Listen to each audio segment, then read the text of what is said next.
మీకు అందులో బాగా ఛాలెంజింగ్ అనిపించిన ఆస్పెక్ట్ ఏంటి ఆ ఫిల్మ్లో? సార్ ఫస్ట్లీ 2 things నాకు ముందు నుంచి డౌట్ ఉంది సార్. డౌట్ ఏంటంటే సినిమా ఎప్పుడు హీరో పాయింట్ ఆఫ్ వ్యూ నుంచి వెళ్ళిపోతున్నాం. ఎమోషనల్ హై స్కోప్ ఉన్నప్పటికీ మనం ఏంటంటే ఓన్లీ హీరోకి ఏదైతే నరేషన్ ఇస్తున్నాడో వాడికి తెలిసింది మాత్రమే చెప్తున్నాడు.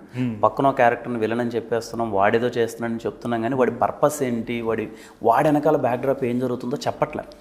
అలా ఇంతవరకు చేయలేదు many films.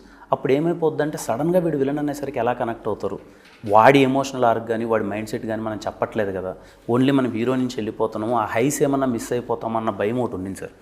But at the end of the day దానికి స్టిక్ నేను డైరెక్టర్ చాలా కొత్తగా చెప్తున్నాడు. ఫర్ ద ఫస్ట్ టైం మనం ఓన్లీ అట్లీస్ట్ 99% మనం దాన్ని చీట్ చేయకుండా వీడికి తెలిసింది మాత్రమే చెప్తాడు, ఎందుకంటే ఆ పక్క మైండ్ సెట్లో ఏమో తెలియదు కదా అని మనం దానికి స్టిక్ నేను అదొక్కటి చిన్నగా భయపడుతున్నాను. అది 1% ఉండింది. సెకండ్ థింగ్, క్లైమాక్స్కి వచ్చేసరికి ఎక్కడైనా ఇప్పుడు వీడు చనిపోతాడు అన్నది అది అయిపోయింది. డోర్లో నుంచి ఓపెన్ చేసేసి ఈ షాట్ ఇలా ఓపెన్ చేయగానే ఇప్పుడు యూఎస్ కాపీ ఒకటి ఉంటుంది, ఇండియన్ కాపీ ఒకటి ఉంటుంది, 2 చేసాం. అంటే మాకు ఎక్కడ భయం ఉండిందంటే సడన్గా ఇలా డోర్ తీసేయగానే ఇటు సైడ్ అమ్మ కడుపులో నుంచి బేబీ వస్తుంది. ఏం అర్థం కాదేమో కాసేపు, అంటే లైక్ ఆల్ క్యాటర్ ఆఫ్ ఆడియన్స్కి అది అర్థం కాదు ఏం జరిగిందిరా ఇంతసేపు అని. ఆ ఎక్స్ప్లెనేషన్ ఇచ్చేలోపు సినిమా అయిపోద్దేమో, వాళ్ళు డైజెస్ట్ చేసుకుంటారా చేసుకోలేరని ఒక భయం ఉంది.